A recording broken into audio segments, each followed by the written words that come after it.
Good morning. Welcome to Zero. Welcome to ProductTank Auckland. So my name is Ramanan. I'm one of the ProductTank Auckland organizers. I also work for Zero.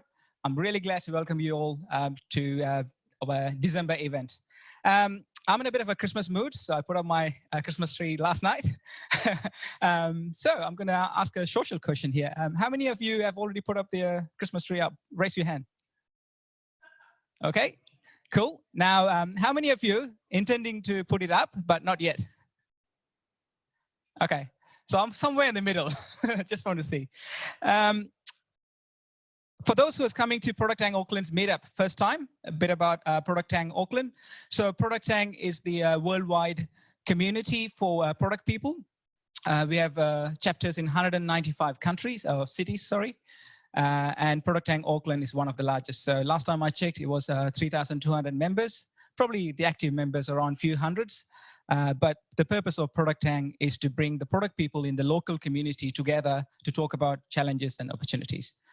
We are supported by our parent company, Mind the Product. You probably heard the Mind the Product conferences that happens in San Francisco, London, and Singapore. The next one is coming up in Singapore in March. So you probably want to check that out as well. ProductTank Auckland had an awesome year 2019. We had a World Product Day with Jeff Patton, and we had an unconference, first time in New Zealand back in September as well. So we want to keep that momentum going, and we invited Roman Pichler from UK. You probably heard about him, seen his blog posts, etc. I've heard about Roman like 2-3 years ago, and when someone showed me the awesome visual that he had around product responsibilities. So I really love his blogs as well. So before we move on to the next stage, I want to kind of talk about the topic and introduce Roman as well. I've reached out to Roman asking, hey, can you talk to the community? He was so willing, and I think he wouldn't even think for a second to talk to us. So that's awesome. Thanks, Roman. And the topic that he's going to talk to us today is about product strategy success factors. So the key takeaway from that is to give you a good understanding of what is important when you're making a strategic decision and to make the effective strategic decision here. For those who don't know Roman, a bit of an introduction to him, 1 second. Okay, so Roman Pichler is a product management expert specialized in digital products. He helps organizations as well as teach product managers and product owners like ourselves for the last 15 years. He's based out in Wendover, London. That's why he's not physically here. So we managed to get him through remote. And he also wrote a few books as well, as you can see. And then a little bit of housekeeping stuffs. For those who want to go to toilets, the toilets are located just near the lift around there. And in case of fire or emergency, please follow the exit signs in an orderly manner. And the meeting point is just outside St. George's Bay Road, outside Zero at St. George's Bay Road. We are at the Zero's venue, so please respect their boundaries. Please make yourself to just this space only. Do not wander around to staircases or other areas. We love our walls, so if you see any roadmaps or anything, please do not take photos of that. And if you get hold of any sensitive materials like notebooks lying around here, please hand it over to a Zero as well. Lastly, this event is being recorded and live streamed. So yeah, if you don't want to be in camera, that's where the camera is. So don't come near there. Cool. Okay, if you do need any help or guidance, look for people with Zero t-shirt or lanyard. They're more than happy to help you. Sorry, I'm flicking too fast. Lastly, Zero is growing. We are looking for more people every day. Some of the roles that are available right now is developers, tech leads, product designers, product owners, product manager, and general managers. So please take a look at the Carrier's website. If you do want to talk to someone, talk to one of us standing around here. Okay? The agenda for today is very simple, straightforward. So Roman will talk for nearly 30 to 40 minutes. and then we follow that with some questions. So with the questions, I know this is being live streamed and there are some participants on Zoom as well. What we will do, we will ask the questions from the floor. At the same time, my colleagues will help triage the questions from Zoom. So we'll kind of flick back and forth. And because of the sort of the Christmas mood, we do have something special during the Christmas time. So we'll come back to that later. And then we will finish it with a quick thanks and announcement at the end. So I think I've covered most of the things.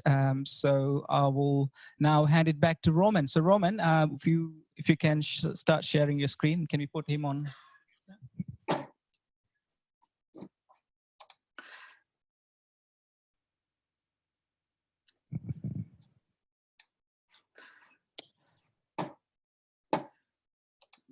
The floor is yours, Roman.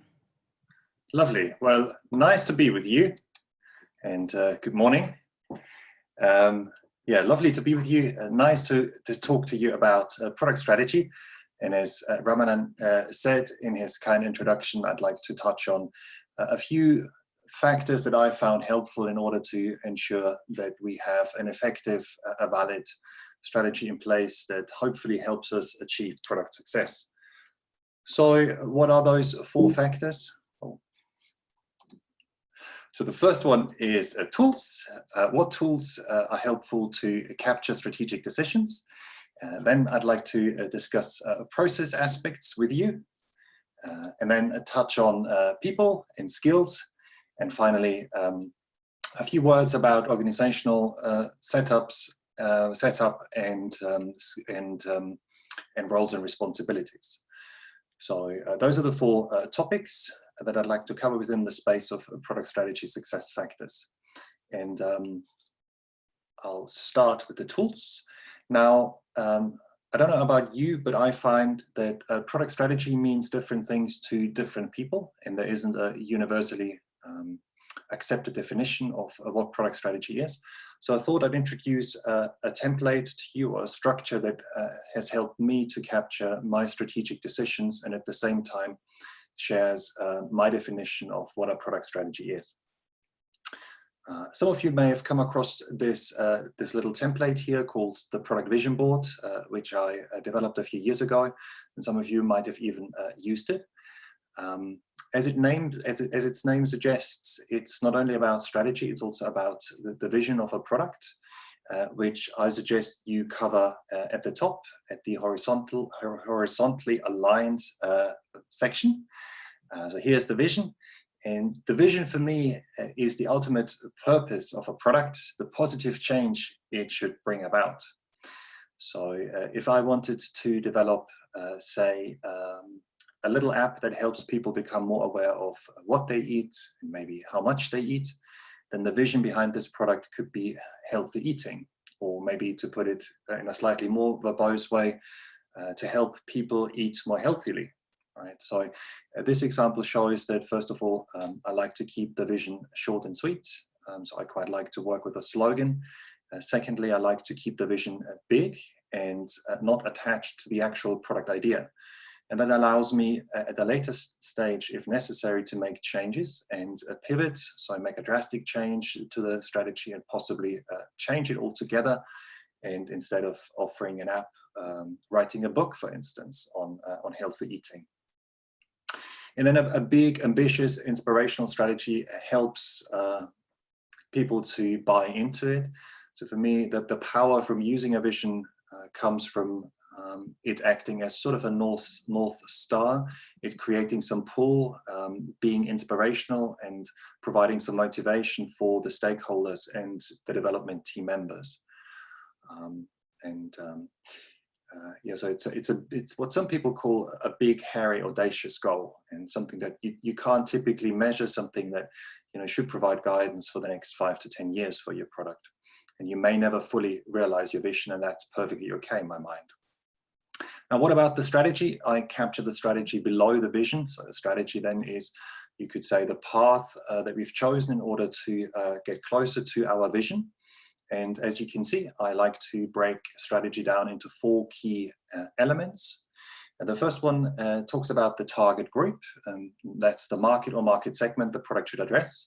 So worthwhile reflecting on what kind of market it is, if it's a market that we already serve, that we already know, if it's a new market that we now have to enter, or if it's maybe a market that we have to create in the case of a disruptive innovation.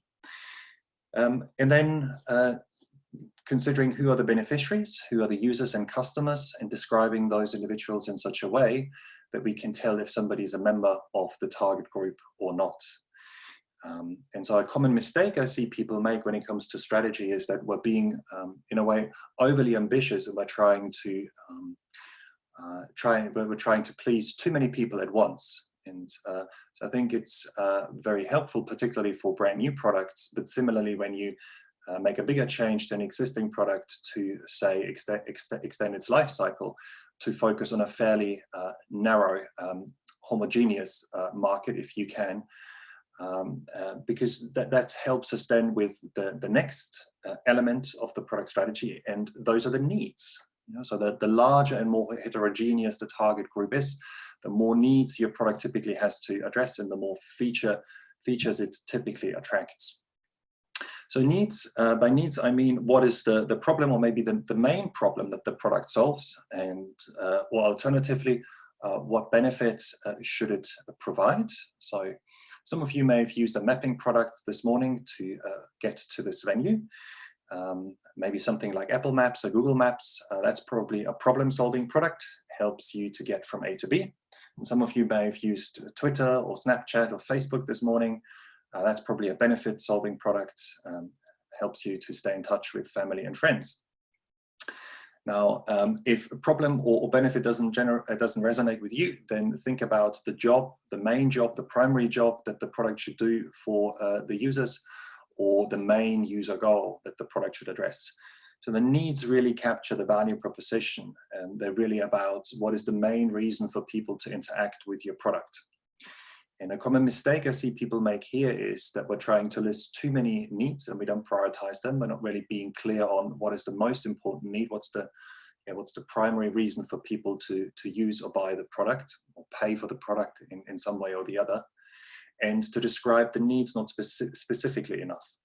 And making the needs specific and measurable is helpful, so you can then select the right KPIs, the right key performance indicators, and measure how good a job your product is doing in order to create value for the users and the customers.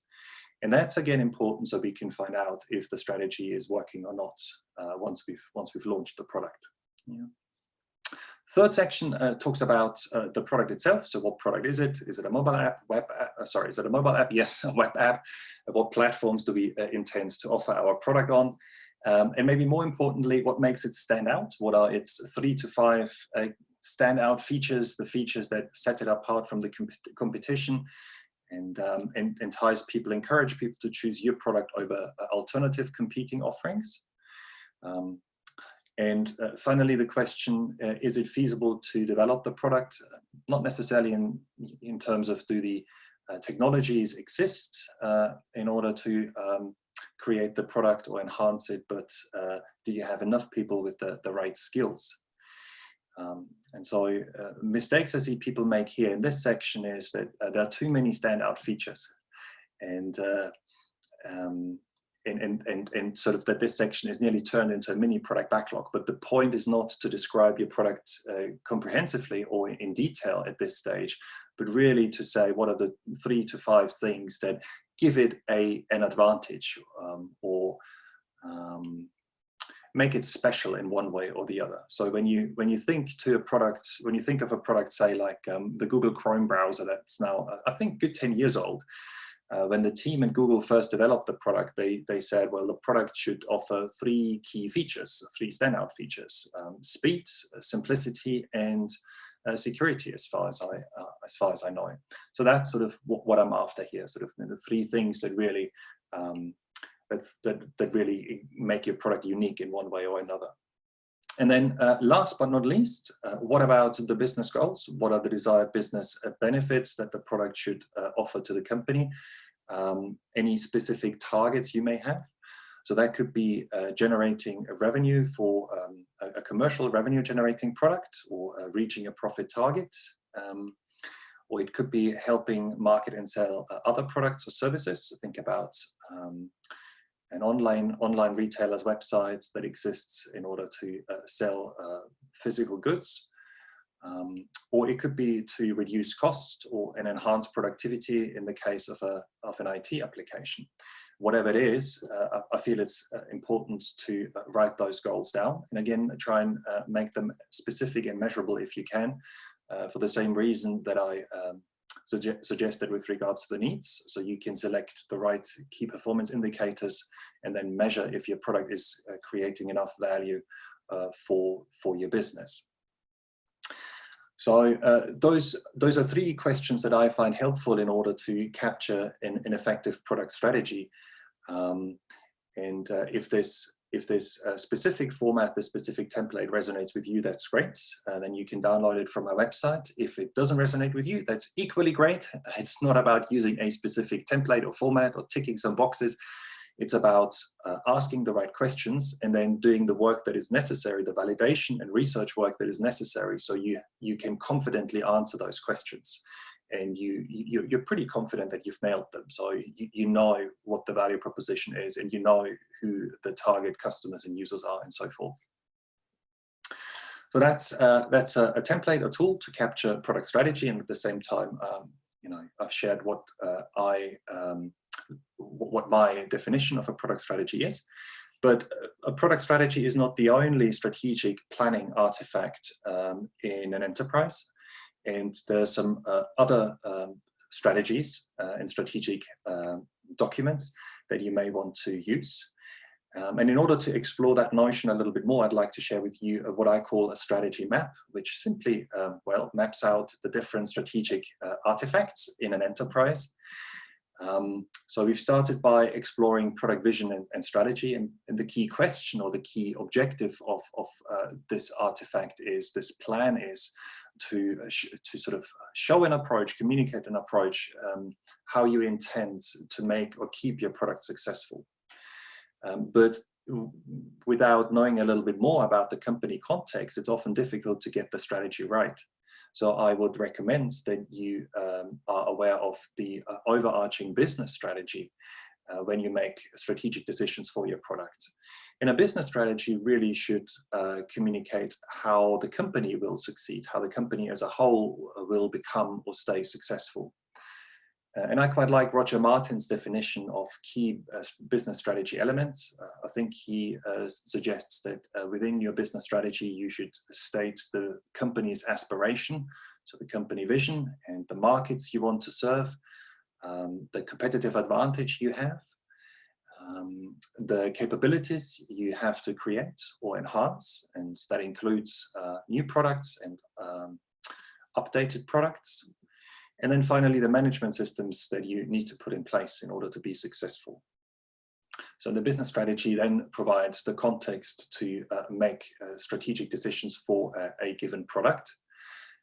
But sometimes that's not enough. Sometimes we need a little bit more, particularly when your product is part of a portfolio, a product portfolio, a group of related products, as for instance, in the case of Microsoft Office with the core offerings of Word and PowerPoint and Excel.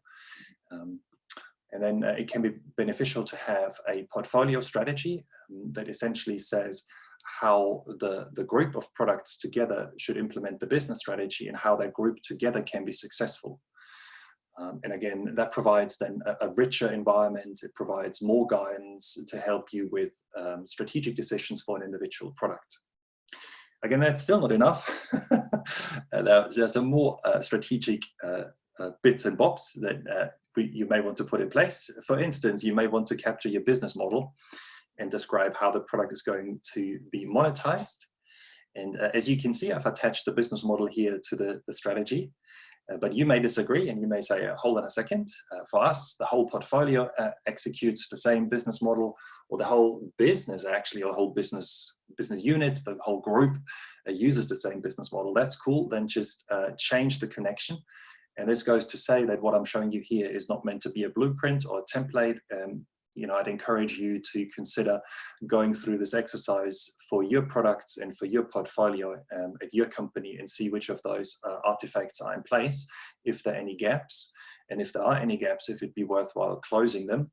And if those artifacts are in place, if you understand them, if they're good enough quality, so you can use them. And then KPIs, I've already mentioned KPIs, key performance indicators that help us measure how well the product is doing, and thereby understand if the strategy is working or not. And then finally, the product roadmap. And the way I like to distinguish between the overarching strategy, as I've introduced it to you earlier, and a product roadmap, is that the strategy lays out the general approach, and then the roadmap states a strategic product plan that states the details. So communicates how the strategy will be implemented over, say, the next 12 months, and adds some more specific goals, some more specific user business goals, sub goals that are derived from the needs and the business goals stated in the strategy. Maybe some deliverables, features, or key results, and maybe some dates or timeframes. And by doing so, it bridges the gap to the product backlog. So the backlog for me is a tactical artifact, but I've added it here just for completeness sake, and again to show that connection between the product roadmap and the backlog, in that the roadmap connects the backlog indirectly with the strategy. So again, for some of you, this may be a useful exercise to use those planning artifacts, and as I said earlier, check to which extent they exist in the company, and if you understand them, if the quality is sufficiently, and otherwise maybe talk to the right people and see what it takes in order to create them. So these were some key strategic tools and a template, and that should help you capture strategy decisions. And I'd like to move on now and talk about process. Now, I find that product people, including myself, can be very busy. We have a demanding job. I feel it's a very rich job. I feel it's a very interesting job, but it's a job where many different activities compete for our time and attention. And don't know about you, but I find there are often a number of urgent tasks that pop up and that I need to attend to more or less immediately. That could be a developer needs something's not quite clear about requirements, or I need to provide feedback on a partially implemented piece of software, or maybe there's a sales call that I need to take or offer some support. Maybe marketing needs some input to finish the marketing collateral, or there's an urgent support request that needs some attention. And if we're not careful, then what we're optimizing for as product people is the urgent but not quite so important work. Whereas strategy, in my mind, is important as it helps us maximize the chances of achieving success, certainly in the long run.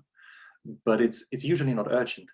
So what I'm trying to encourage you here is be proactive and in a way choose processes that allow you to carve out time in order to attend to the strategizing and generally product discovery work.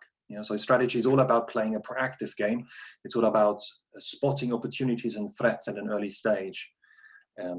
So you have plenty of options how to best respond. It's about avoiding crises. It's about avoiding being with the back to the wall and playing a catch-up game. And so again, make sure you have enough time to carry out strategic work. Now, one way to do this is to use time-boxed strategizing, which is related to the idea of time-boxed upfront product discovery work. So here's how this can work. We have an idea, be it for a brand new product or for a bigger product update. And then we spend some time with product discovery work, including creating either a brand new strategy or a new, revised, updated strategy that allows us, say, to achieve product market fit or to successfully execute a product lifecycle extension. And then we assess the key risks in the strategy, or the leap of faith assumptions, and carry out the necessary research and validation work in order to test out those assumptions and mitigate those risks.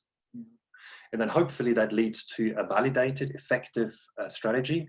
We can then derive an actionable product roadmap and then move into product development and eventually, hopefully, ship either the new product or the updated product. How much time you need for the initial discovery work will very much depend on the amount of innovation, the amount of uncertainty and change present. So it could be anywhere from a few days, maybe a week, to several weeks, even several months for a highly innovative product. If you're unsure, then I would suggest to schedule for 1 month and then have weekly review meetings where you see how the discovery work is progressing and particularly how your strategy is progressing. If you've managed to de-risk it and validate assumptions, or actually if you find that more assumptions have crept up and more risks have materialized. So you can then finish early in the sense of moving early into product development, or possibly at an early stage abandoning the initiative and moving on to a different idea.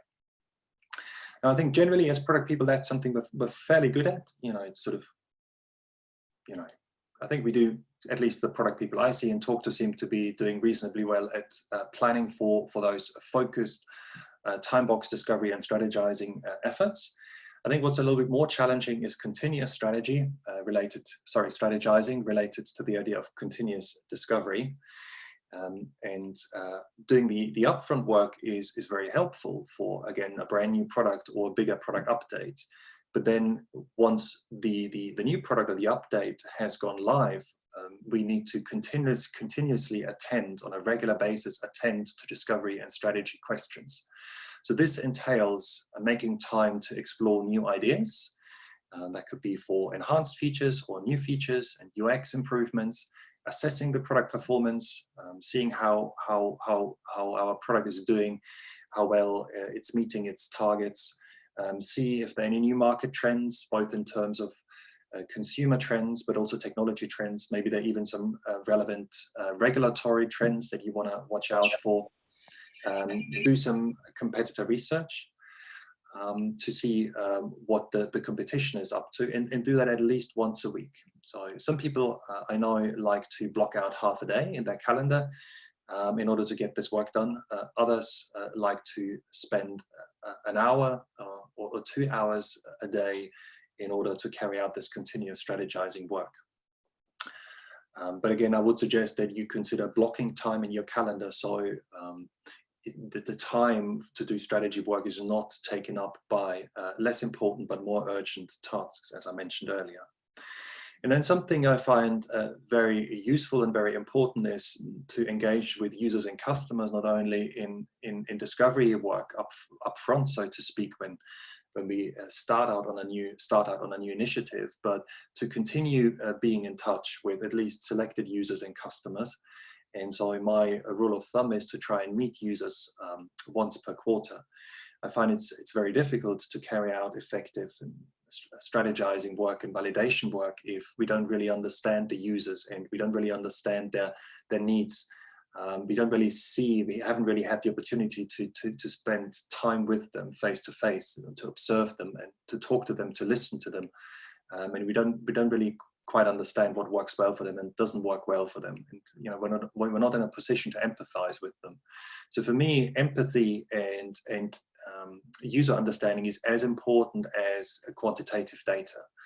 And I think the two complement each other very nicely.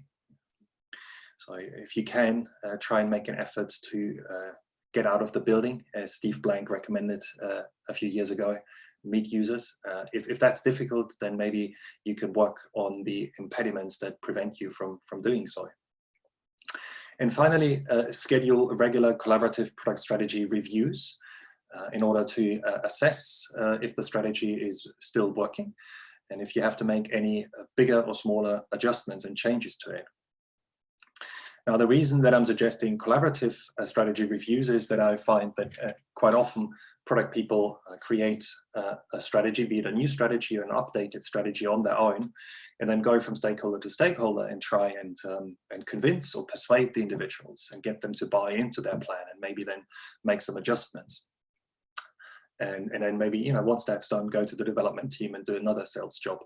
Now, sometimes that works quite well, and sometimes that's the only option you have. But the big drawback is that the buy-in you get is weak. And in the worst case, you end up with design by committee. You kind of sort of being sort of a feature broker, and you're trying to please everyone. And that then leads to pretty suboptimal product decisions. So my preferred approach is to bring everyone together. Of course, the person in charge of the product, members of the development team. It doesn't have to be the entire team, or if you work with several development teams, then representatives of the different teams. And then the key stakeholders. So for a commercial product, that'd be somebody from marketing, a marketeer, a sales rep, and maybe somebody from support or finance, depending on who has an influence on product decisions, but also who you need in order to make the right strategic decisions for your product. Now, a collaborative approach has a number of challenges.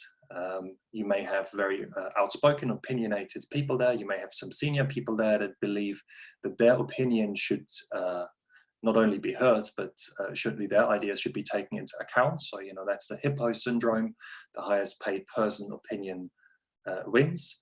Or you may have people that don't engage, that are sort of, that check out and maybe are too concerned or too shy or too risk averse to say anything, particularly say anything that senior people might not approve of.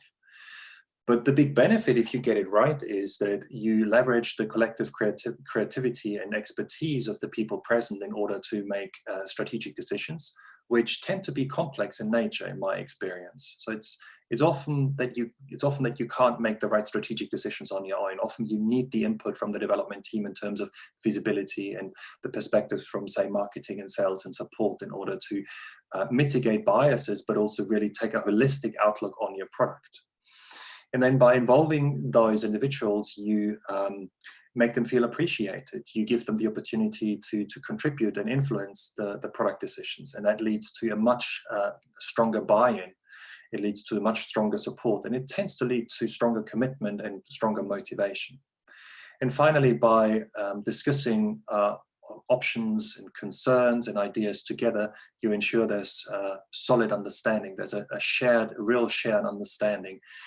And everybody everybody knows and fully understands, why a decision was taken. And again, that increases the chances that the decision will be executed as anticipated. However, to mitigate some of the challenges of collaborative workshops, strategy workshops, sorry, I'm going in the wrong direction here. I would suggest that you involve a skilled facilitator, maybe your Scrum Master or coach, in order to establish ground rules, and then guides you through a decision-making process. Maybe suggest things like decision rules. Maybe you want to decide by consent, for instance. And somebody who then encourages people to speak up, and also encourages people to maybe be more attentive to others and listen rather than talking too much. So the idea is the product person contributes actively and leads the effort, makes sure that the right strategic decisions are being made, but that these decisions at the same time should have the sufficient support. And that's where the Scrum Master comes in as a facilitator, ensuring that people engage in the discussion and that everybody's heard and no single individual dominates. So again, maybe something for you to consider to experiment with if you currently don't follow a collaborative approach. If that's something you may want to try out. Again, it pays off preparing such a session, and it really pays off having a skilled facilitator present. If you, as the person in charge of the product, if you have to facilitate and contribute at the same time, and if the people, the attendees, aren't really used to collaborative decision making, then that tends to be pretty challenging. And that leads me on to the third factor that I wanted to discuss with you, people. Now, there's not too much that I want to say. It's largely around skills, but I remember a while back I had a conversation with someone who said to me, "Oh, Roman, I'd love to take more responsibility for my product, and I'd love to own the product roadmap, but my management won't allow me." So I said, "Oh, I'm really sorry to hear this. And how come? Can you tell me more about this?" So we got talking, and after a little while, I asked the individual, "Well, have you created a product roadmap before? You confident how to do it?" And so she turned around and said, "No." And I said, well, then it's asking a lot from your management to increase your decision-making authority if, you know, the guys aren't quite sure that you're up to the job, that you've got the skills. It wasn't necessarily the answer she wanted to hear, but in order to make the right strategic decisions, skills do play a role. Now, talking about skills, I find it helpful to follow my colleague Ellen Gottesdiener and apply the T model to product management. And the way I do it is that I interpret the horizontal bar here as the transferable product management skills. So our ability to methodically solve common product management challenges. So for instance, to create and validate a product strategy, to do product road mapping, to stock and prioritize a product backlog. Those would be transferable product management skills. You can apply them to virtually any product in any industry. Now, on the horizontal bar are the product-specific skills. So that's the expertise you need to make the right decisions for a given product. So an understanding and knowledge of the users and the customers, generally of the market and trends, maybe the technologies, the key technologies that your product's built on.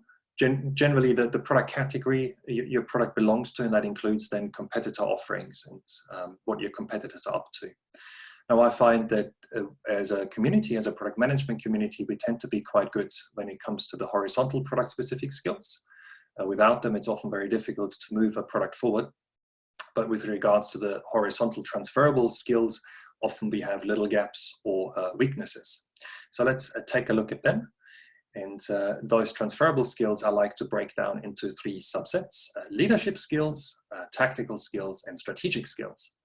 Now, strategic skills are probably the ones that interest us the most. So those are things around portfolio management, coming up with a portfolio strategy, but also adjusting your portfolio and being able to do so, understanding the lifecycle model and managing your product proactively across its lifecycle, understanding how the lifecycle stages inform strategic decisions.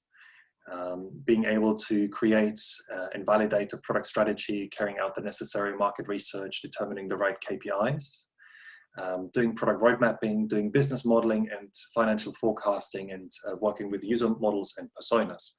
So those are some sample hard skills that I found very helpful in order to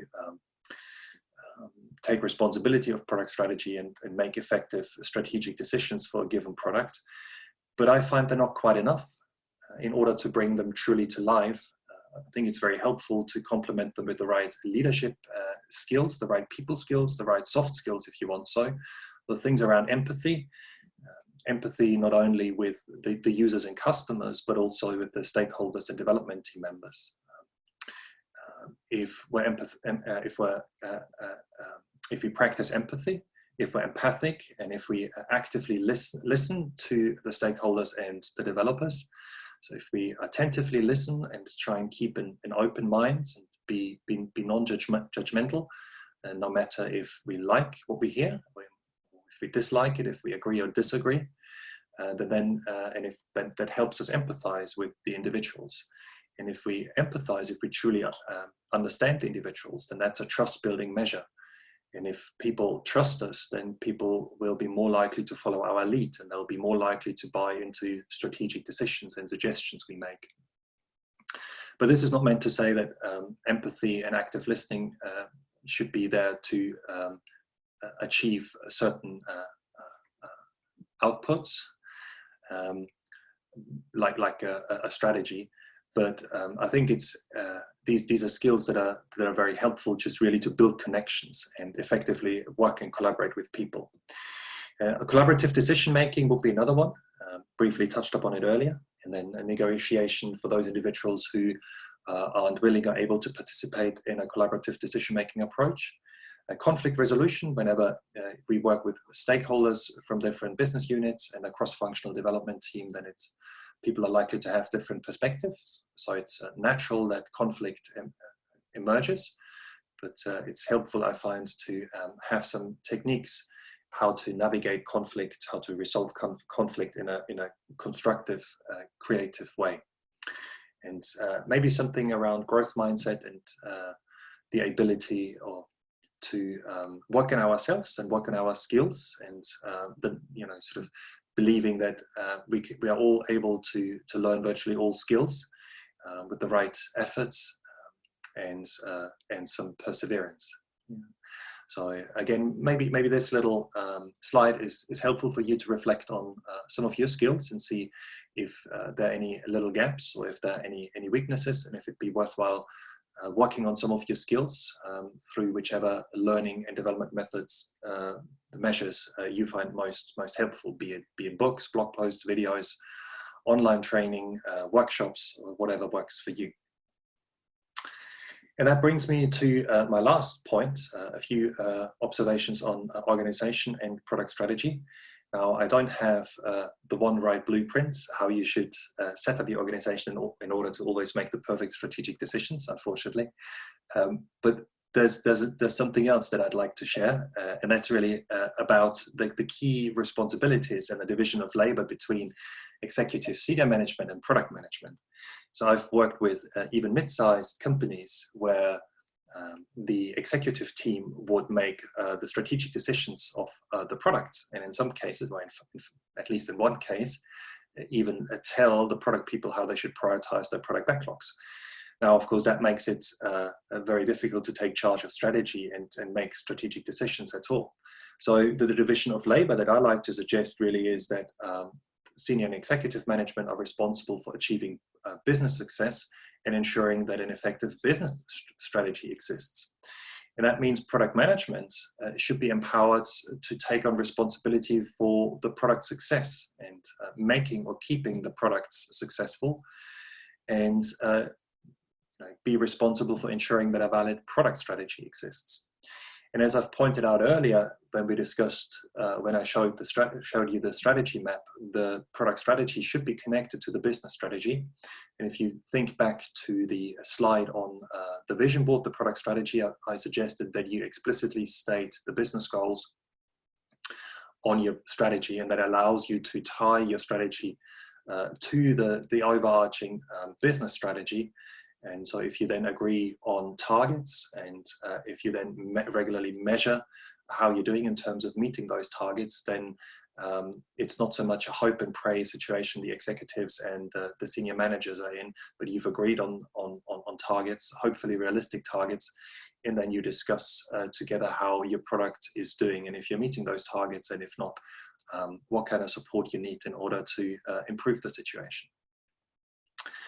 The other thing that I thought I'd touch upon is an understanding of how product roles work in an agile context, particularly in an agile context. So I find, so this is really what this slide here depicts at its center is essentially my take on the 3 Scrum roles. So a product person, and we have an agile, cross-functional, self-organizing, empowered development team, and we have a Scrum Master. Now, I often find that product people don't get the balance quite right and spend too much time with the development team, compensating for lack of expertise, knowledge, or compensating for the lack of an empowered Scrum Master. And so I feel as product people, what we should do is we should offer product leadership. So we should offer a vision, we should offer guidance around strategy and roadmap. We should prioritize the product backlog, and we should engage the stakeholders. But the development team really should offer design and technology leadership and own the product, certainly the product details, the details of the solution. That includes the user experience design. It includes all the architecture and technology decisions and ensuring that the software quality is right, and includes self-organization, so deciding how much work the team can take on in a given period, say in a sprint, and deciding what needs to be done and who does what, and dealing with any issues, dealing with any problems. Now, I find quite commonly that product people feel they have to spoon feed their development teams with very detailed user stories. And sometimes that is necessary, particularly when you work with a new development team, or a team where people know very little about the users and customers, generally the market, your product, the competition, and so forth. Then those development team members typically crave very detailed pieces of information, very detailed requirements. But I think what you'd like to do over time is try to enable the development team and in a way empower the individuals to, by transferring knowledge, by coaching and mentoring them, so they can make the detailed decisions, and they can maybe take on some of the user story refinement. And again, as I said earlier, own the details of the product. And that allows you to free up time to be more strategic and look ahead a little bit more. There are some shared responsibilities, certainly in an agile Scrum-based context between product person and development team. So that's user research. Again, shows you that the development team should have access to the users and be exposed to user feedback.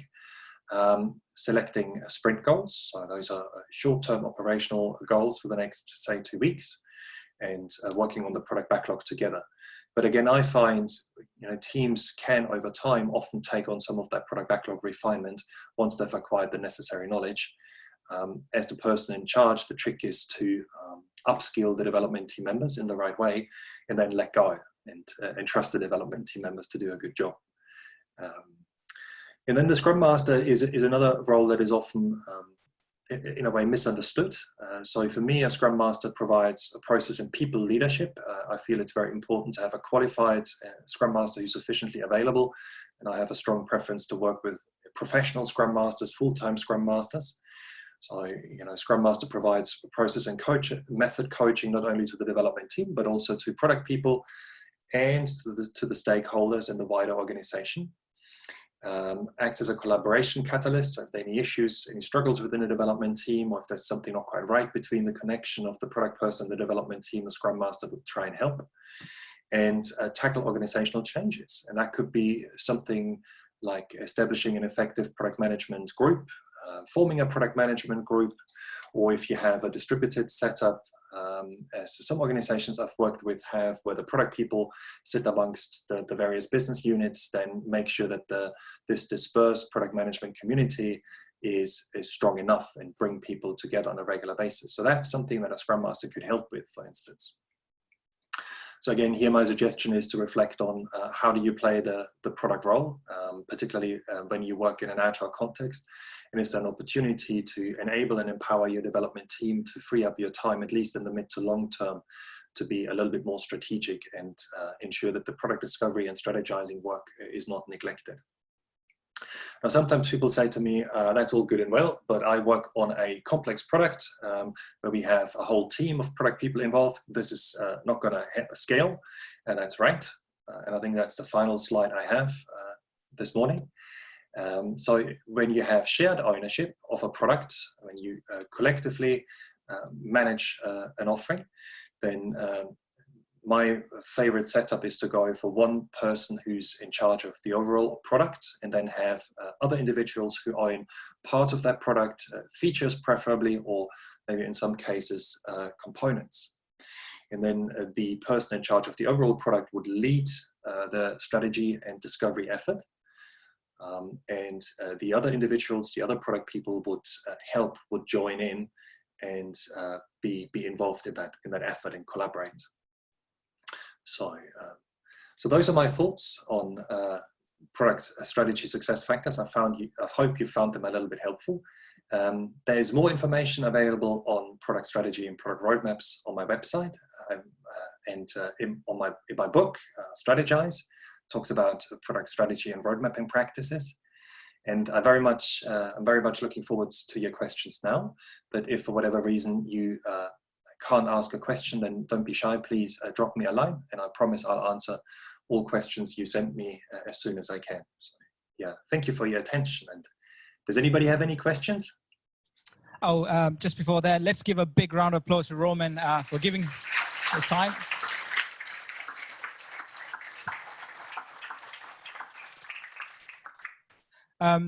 Roman, thank you so much for sharing that. You made the complex product management world so simple with your visuals and made it so palatable. So thank you very much.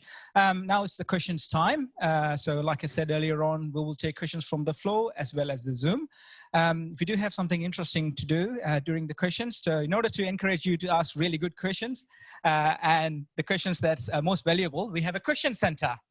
So what's the question center going to do is going to award Cadbury chocolates to the best 3 questions that's been asked from the floor. Sorry guys on the Zoom, so we can't do virtual yet. I was going to say we might not be able to answer all the questions. So good that Roman has given his emails for us to reach out. So thank you so much. For those in the Zoom, Roman, what you could do, even after the event, you can respond to those questions directly from the Zoom Q&A if you don't get to them today. Okay, who would like to go first?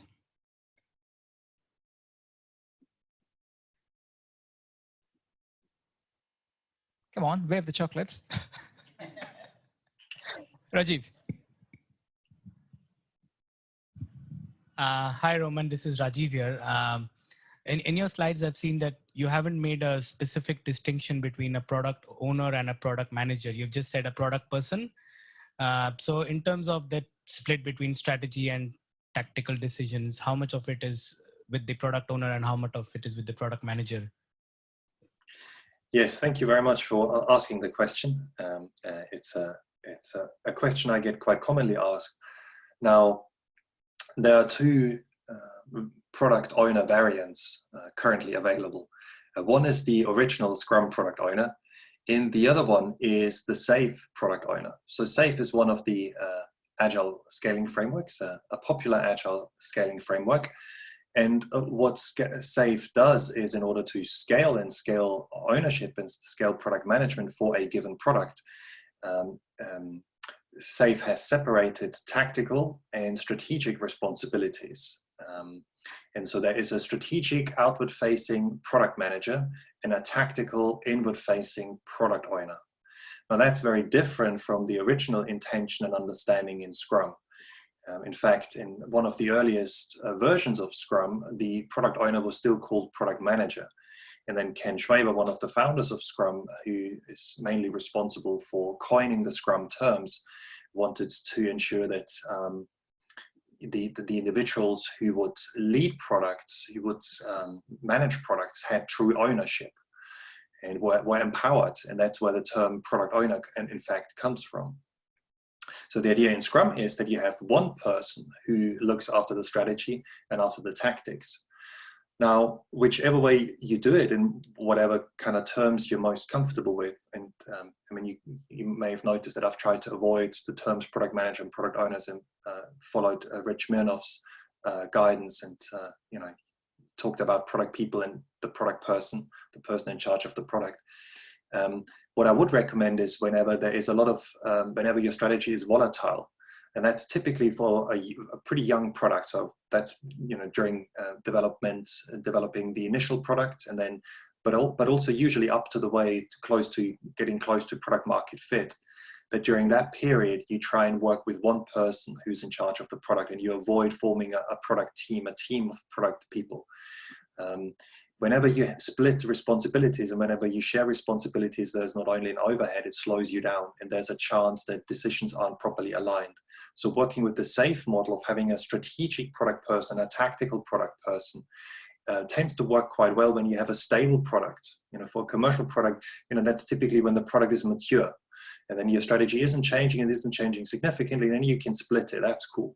But as long as your strategy is changeable, as long as it's unstable, as long as it's volatile, having that split, I don't think is a very good idea. So, you know, just be mindful of the stage your product is in, what's going on with your product, how much uncertainty there is, how much volatility your strategy is experiencing, and adjust your setup accordingly if you can. Thank you. I did. So as the question center, I'm just wondering here whether Rajiv served that question to me deliberately because he knows that that's a topic that I'm really, really, really passionate about. Happy to talk to anyone who is interested in the whole product manager versus product owner question. So some very interesting ideas on that. So I'm going to give Rajiv one of the chocolates for asking that question. Thank you. Okay, I'm going to go into Zoom question now. So the top voted question from Zoom is, how do you separate business strategy from product strategy in a strong product-led company? Yes, nice question. Thank you for asking that question. Oh, that's, by the way, from Matt Costa. Oh, thank you, Matt. Now, the distinction for me is fairly straightforward. Both are plans, and both are plans about that communicate how we intend to be successful.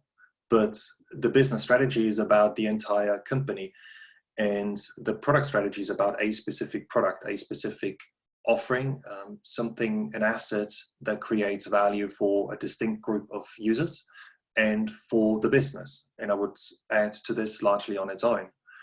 So business strategy is really for the entire business. Product strategy is for a specific product.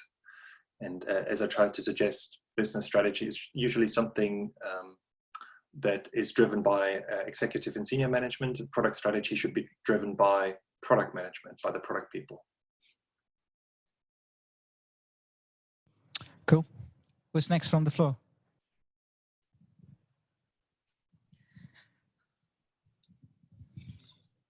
Hey, good morning. My name is Tias. Thank you, Roman, for sharing your vision on product management. Really interesting. Got a question around your team. You mentioned something earlier about less important, more urgent type of thing. What would you do if your team, sometimes the interest what the team wants, and especially the development team, doesn't always align what's best for the product, but you also got to keep the morale of the team high in order to reach further goals further down the line. So how would you balance those two between what's best for the product and what's best for the team to do?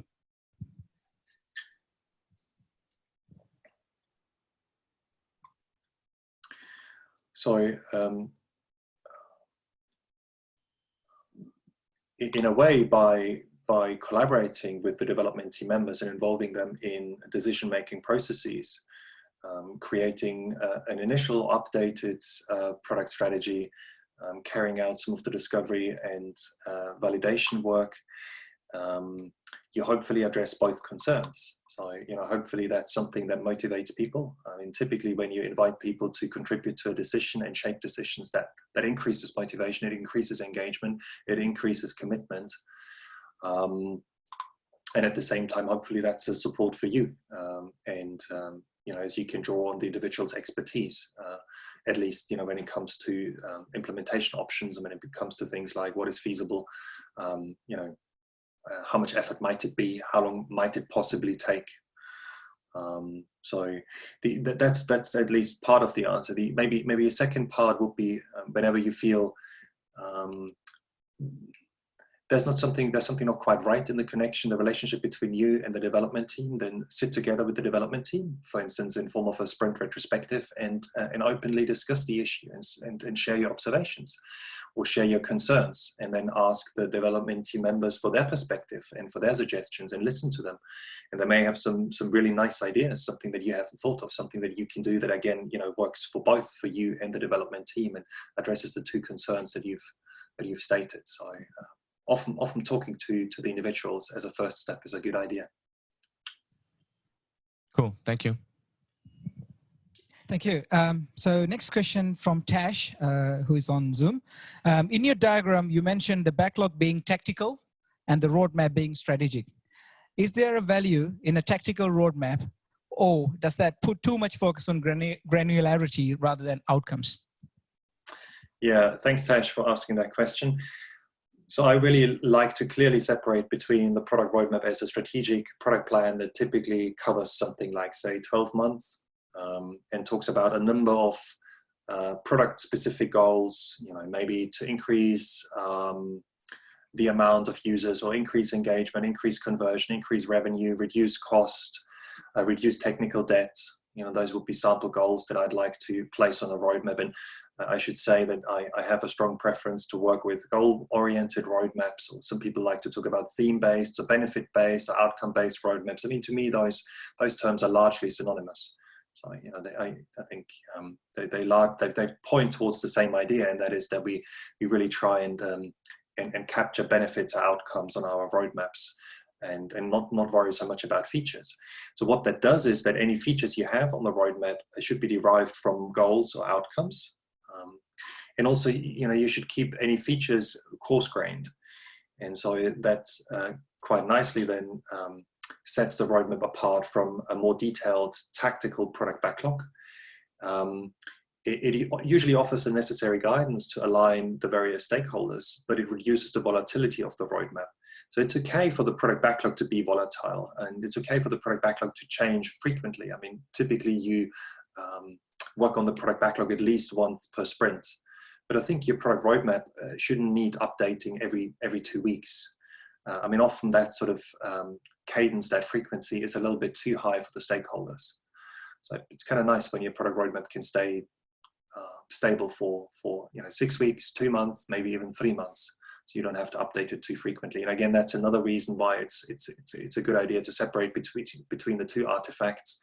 And as a rule of thumb, I'd say no epics, no user stories on the roadmap. So keep your roadmaps more high level, keep them more coarse graining, focus on benefits and outcomes, focus on goals.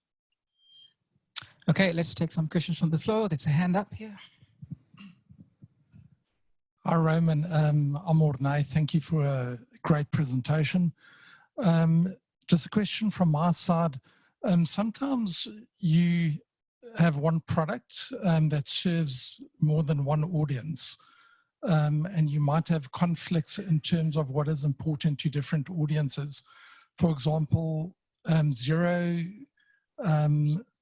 product is available in the US, New Zealand, Australia, for example, and maybe due to regulatory reasons, there might be different priorities for product features in the different countries.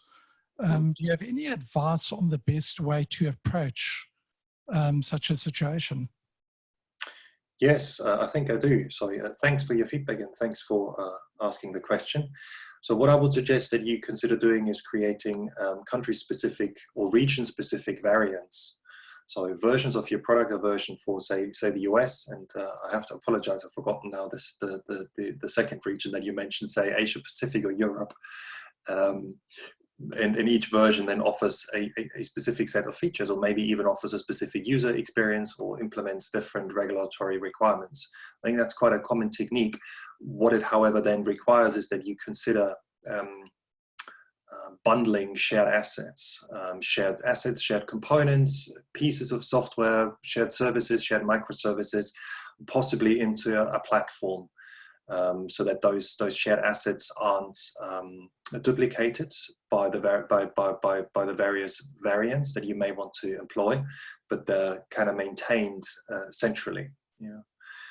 So yeah, consider using product variants. That'd be my suggestion. Thank you. And thank you, Morn, for that question. I think as New Zealand companies selling to the world, we often have to deal with this problem. So for that, you get chocolate. We'll take 2 more questions as we're running out of time from the floor. Anyone from the floor? Oh, yep, there is one. Hi, Roman. Thanks for the great presentation. My name is Nitin. Quick question.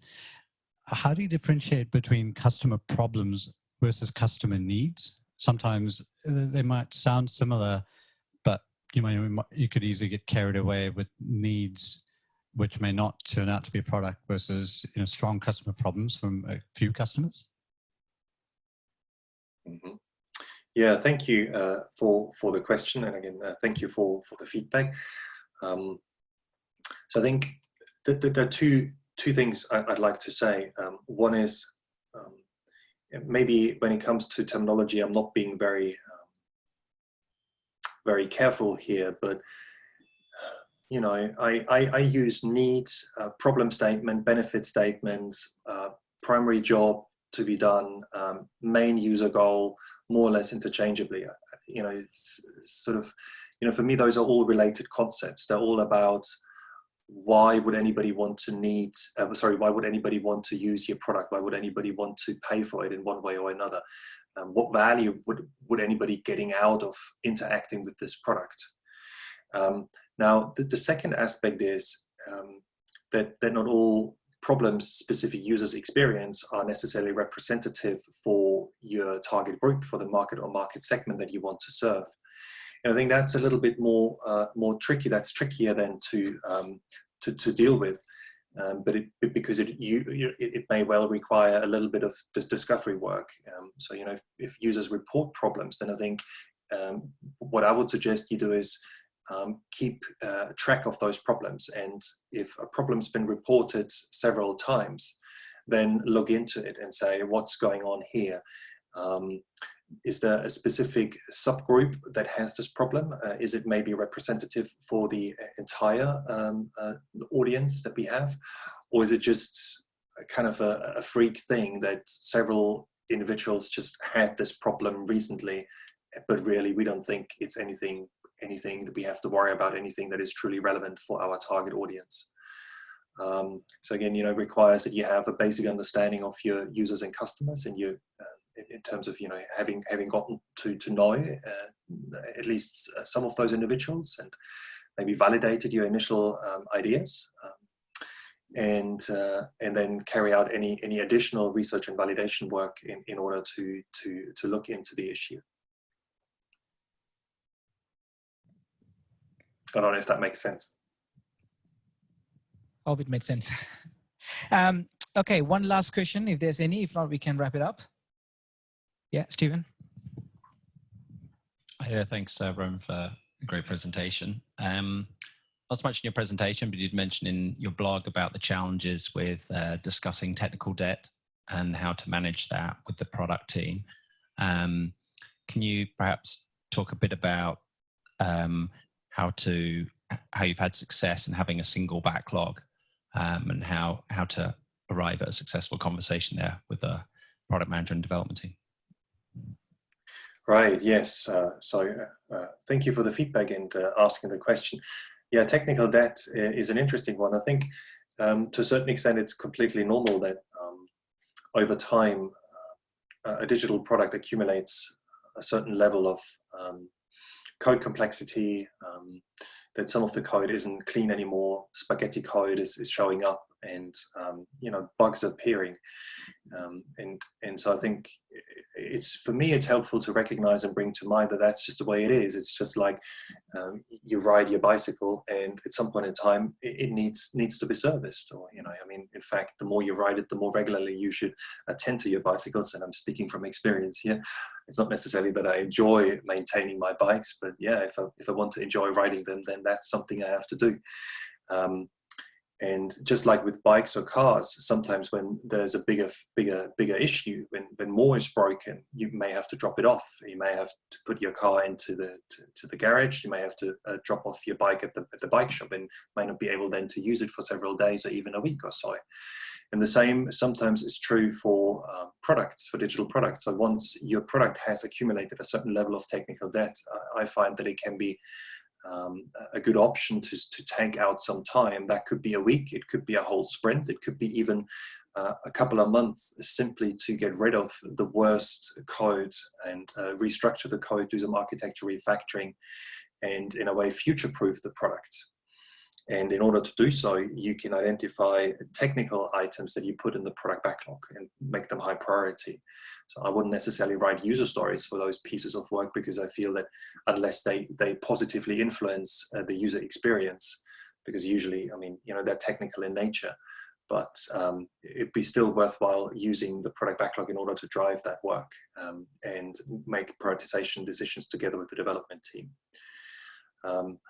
Again, it just happens that that's necessary. But having said that, I also find it helpful. I find it good practice to encourage the development team to do good quality work. And when you work with Scrum, you can include some quality targets in the definition of done. It's certainly something I've done with teams in the past, where you set a threshold for code complexity and say any piece of functionality that's delivered at the end, any piece of code that's delivered at the end of the sprint has to adhere to those quality constraints and must not have higher code complexity than X, Y, Z. And again, that encourages people to pay attention to quality, make sure that the software is soft and amendable, and you can quickly change the product based on user feedback, based on changing market conditions. And at the same time, it means that people really are encouraged to take time in a sprint to carry out the necessary tests, but also do the necessary design work. Thanks so much, Roman. I think that was saving the most tricky question for last. So well done, Stephen. You get the last chocolate.